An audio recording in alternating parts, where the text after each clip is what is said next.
Hi, this is going to be a tutorial on packing resources, including scripts, with your map, and telling you exactly what you're editing when you're editing a script. So, a problem that people often run into is that they will make their map, they try to send it off to someone else, and then either their materials or their scripts or some other resource that they thought was included in their map isn't included in their map. So, because we're dealing with a game engine, Godot expects us to export the entire game and send people the game. We're not doing that because we're not making Lingo, we're not releasing pirate copies of Lingo into the wild.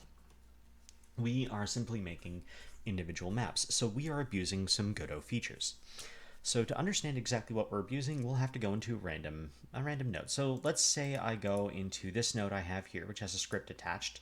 This script was, this script is a debugging script which gives you flying and no-clipping properties when you are in the debugger and not when you're in the map, so it doesn't matter if you accidentally include it in the final thing.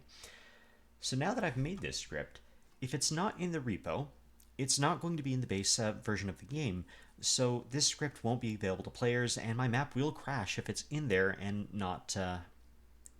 if this node is in there and I don't do anything to include the script in the map file. So what I would do is I'd go to this property over in the node, right at the bottom of it. So if I go to somewhere like Area 3D, which has a lot of stuff, it's right at the bottom. And I would click Make Unique. And what that does is this is now a built-in script. And one of the properties of a built-in script is that Godot will actually write it into the scene file. So if you open the .tscn, which stands for text scene file, by the way, you will see your code in there in full now that you've made it built in. And if I have, say, 100 Dave panels or something like that, if I have 100 hidden doors or panels, and I want to make unique all those scripts, I don't need to make unique these because these are default, but I can copy right here and paste instead of making unique this one. Now this is also a made unique script. It's also built into the level file, but it'll be referring to the same one that panel end has. In this way, I only have to have one copy of each script. Now, let's actually undo that. Nope, that's not what I'm undoing. Here we go, unset script. And if I go back into this, I need to remake some stuff. Here we go. Now the second part of this is, what am I modifying when I modify a script? Because you might have your level all working and it runs when someone else does it, but the nodes no longer do what you tell them to do. And that's because you might have gone into the script by door high here, and you might have edited the script so it does what you want. The problem here is you're not editing this node, you're editing this script. And this is the same door control.dd that is happening on every single instance of a door. So if you're editing this, you're changing every single door that has that same script.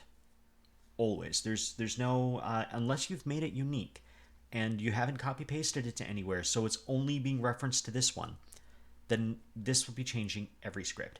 If you make this unique and then you copy and paste the script to another door, any changes you make in the first will also be made in the second as well, and vice versa, because they are then copied by reference instead of by value, which means each door knows how to reference the script it's supposed to use, which will be built into the scene file when you make unique. It won't know the what's inside that scene file until it looks where that resource is located. So it doesn't save this. The node does not save the script itself. It tells the scene file to save the script, and then it saves a reference to where that script is in the scene file. So you're just copying that reference when you tell it to copy paste, as I did earlier. Now, for materials, it can be a little more difficult. So let's go over to something like, let's go to one of my custom blocks here, the lineman's rope. So when I go over to this, you might think all I have to do is make unique my material, and then make unique the submaterial, and then make unique the albedo texture that I'm including here. That's the rope. Well, that's a good idea. It's actually not complete. That won't work. I will now be packing all the references into it, but the texture image is still going to be referencing somewhere else. When this texture that I have right here isn't actually a texture file that's being made unique, it is a package that contains information about the texture, flags and all the like. If I click on this, you'll see, some of these different flags. This doesn't have many, but it does keep the import instead of the actual file. So this importing file is just going to tell it where to look. This little box here, it says local to scene. I need to click that, and then in my resource, I need to click that. And this is a next past material, so in the other material outside of the here, I also need to click local to scene in that. So what this does is it's going to save this image inside of this texture file.